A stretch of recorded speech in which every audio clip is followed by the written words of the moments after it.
दूर सरसब्ज पहाड़ों पर एक झोंपड़ी थी जहां एक बूढ़ी औरत रहा करती थी। इस पहाड़ पर वो एक ही झोंपड़ी थी। वो अपनी इस उम्र में भी अपने सारे काम खुद करती। पहाड़ के नीचे जो गांव आबाद था, वहां के लोग अक्सर आते जाते इस झोंपड़ी को देखते और हर कोई अपने अपने हिसाब से अलग अलग बातें करता। कोई कहता वो इंसान नहीं, कोई और मखलूक है, कोई कहता पागल है। गरज के हर किसी की अपनी अपनी बातें होती थीं, पर सच क्या था, कौन था वहां, गांव में रहने वाले लोग नहीं जानते थे। एक दिन करीब की बस्ती से एक नौजवान इस गांव में पहुंचा और उसने एक दुकानदार से पूछा, भाई क्या आप मुझे बता सकते हैं कि यहाँ के जंगल का रास्ता किस तरफ से है? मुझे कुछ जड़ी बूटियां चाहिए और मुझे हकीम ने कहा है कि वो इसी पहाड़ पर मौजूद एक जंगल में मिलेंगी।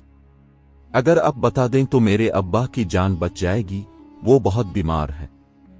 दुकानदार ने हैरत से उसे देखा और कहा, मैं तुम्हें रास्ता तो बता सकता हूं, लेकिन वहां तक तुम्हारे साथ नहीं जाऊंगा, क्योंकि हमने सुना है कि वहां पर कोई चुड़ैल रहती है जो बहुत बूढ़ी है और पूरे पहाड़ पर इसका कब्जा है।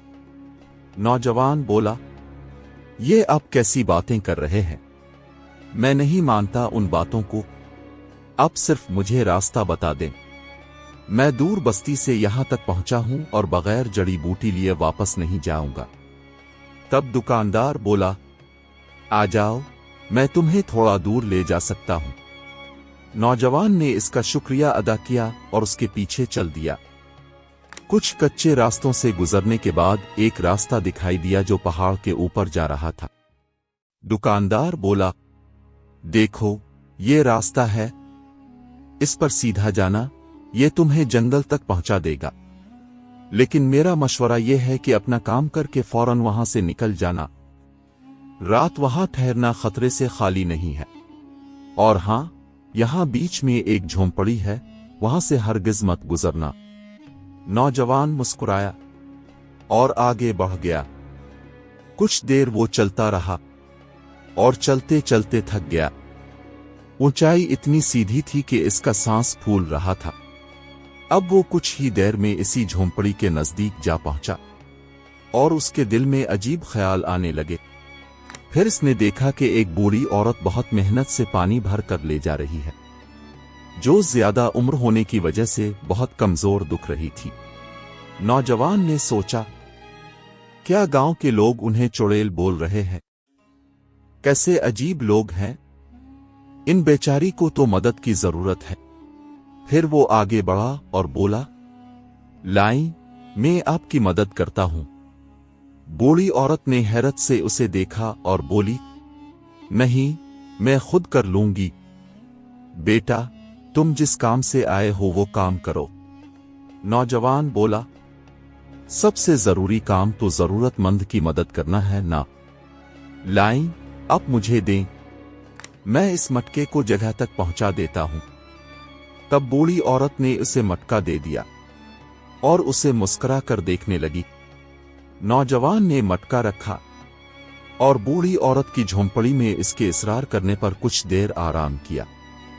कुछ देर में बूढ़ी औरत इसके लिए कुछ खाने को लाई, जिसमें बाजरे की रोटी और एक प्याज थी। नौजवान ने हैरत से देखा और बोला, अम्मा जी, अब कैसे यहां अकेली रहती हैं? और कौन है आपके साथ? बूढ़ी मुस्कुराई और बोली, मेरे साथ और कोई नहीं रहता, सिवाय मेरे और मेरे खुदा के। यहां कुछ जमीन है, मैं बाजरा बोती हूं। जब वो उग आता है तो उसे पेस कर रखती हूं। पानी भी यहीं करीब है, बस गुजारा हो ही जाता है। और मेरी एक बिक्री भी है, वो भी जिंदगी गुजारने में मेरी बहुत मदद कर रही है। नौजवान की आंखों में आंसू आ गए। पर इस उम्र में ये सब क्यों? आपका घर कहाँ है अम्मा जी? मुझे बताएं, मैं आपको वहां तक पहुंचा देता हूं। आप मेरे साथ मेरे घर चलें। बूढ़ी औरत बोली, क्या करोगे मेरे बारे में जानकर? पर तुमने कुछ पल के लिए ही सही मुझे अपना होने का एहसास दिलाया है, इसलिए आज तुमसे अपने दिल का एक सच कह देती हूं। नौजवान हैरत से सुनने लगा। बूढ़ी बोली, सालों पहले की बात है। यहां से दूर एक बस्ती में मेरा एक बड़ा सा मकान था, जिसमें मैं अपने शौहर और एक बेटे के साथ रहती थी। मेरे शौहर एक अमीर आदमी थे, इसीलिए मेरा बेटा बहुत बिगड़ गया था पैसे की वजह से, पर मेरे शौहर ने इसे कभी नहीं समझाया। बेटा दिन बदन मुझसे दूर हो रहा था। मैं अगर ज्यादा समझाती तो वो दोनों मुझसे लड़ने लग जाते। मैं अपने शौहर की सारा दिन खिदमत करती, क्योंकि मेरा ताल्लुक एक गरीब खानदान से था, पर मेरे शौहर ने मुझे कभी इज्जत नहीं दी। फिर एक दिन वो अपनी जात की अमीर औरत को शादी करके ले आए। इसके बाद मेरे दिन और सख्त हो गए। मैं दिन भर नौकरानी की तरह रहने लगी। इस औरत ने मुझसे मेरी आखिरी उम्मीद भी छीन ली। मेरा बेटा भी मुझसे दूर हो गया, क्योंकि इसने उसे खुली आजादी दे दी। मुझे आधी रात को एक तल्ख जुमले के साथ घर से निकाल दिया कि अब तेरे जैसी औरत हर रूप में सिर्फ पीर की जूती ही रहेगी। ये जुमला अपने बेटे के मुंह से सुनने के बाद एक मां का कलेजा फट गया।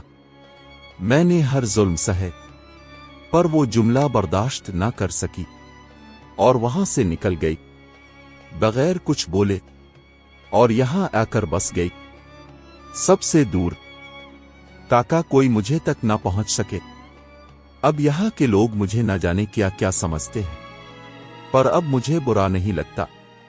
नौजवान नम आंखों के साथ बूढ़ी की गोद में सर रखे बैठा था। अम्मा जी, क्या वाकई दुनिया इतनी जालिम है?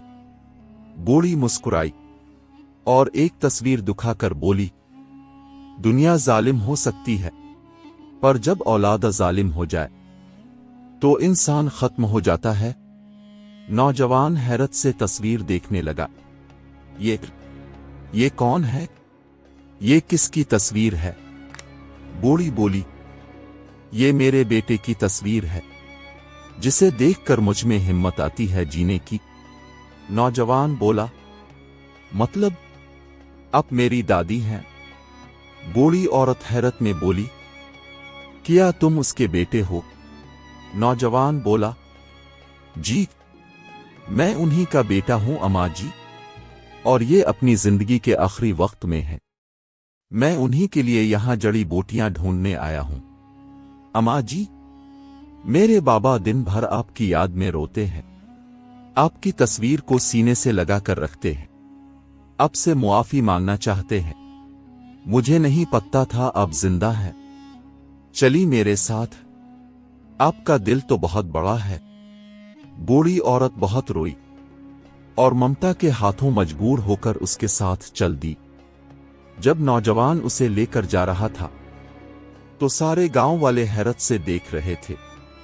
नौजवान ने उन्हें सारा सच बताया और सब अफसोस में थे कि जिन्हें वो चुड़ैल समझ रहे थे, वो तो दुनिया की सताई हुई एक औरत थी। कुछ देर में वो बस्ती पहुंचे। अब न वहां कोई बड़ा घर था, न कारोबार। कुछ देर में वो अपने बीमार बेटे के सामने खड़ी थी। वो उसे देखकर हैरान रह गया और उसके कदमों में गिर गया। मुआफिया मांगने लगा, मां, अब क्यों गई?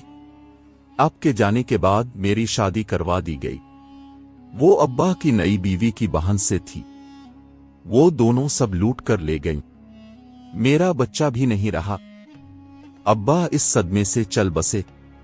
मैंने बहुत दुख देखे। मैं समझ गया कि मैंने अपनी मां के साथ जो किया, ये सब इसी का नतीजा है। पर मैं आपको ना ढूंढ सका, ना जिंदा रहने के काबिल रहा, ना मर सका। वो मां के गिले लगकर रो रहा था और मुआफिया मांग रहा था, और कुछ देर में वो इस दुनिया को छोड़ गया। बूढ़ी ने उसे देखा, वो जा चुका था।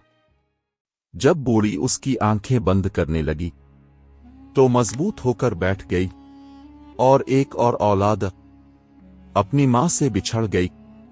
एक और बेटा यतीम हो गया। अब सवाल ये है, इसमें किसका कसूर था? इस शख्स का जो बीवी को इज्जत ना दे सका, इन औरतों का जो दूसरों का घर बर्बाद करती आए, या इस औलाद का जो जवानी के नशे में मां की ममता को ना समझ सकी, या फिर इस मां का जो सारी जिंदगी सब बर्दाश्त करती रही मगर एक तल्ख जुमला बर्दाश्त ना कर सकी।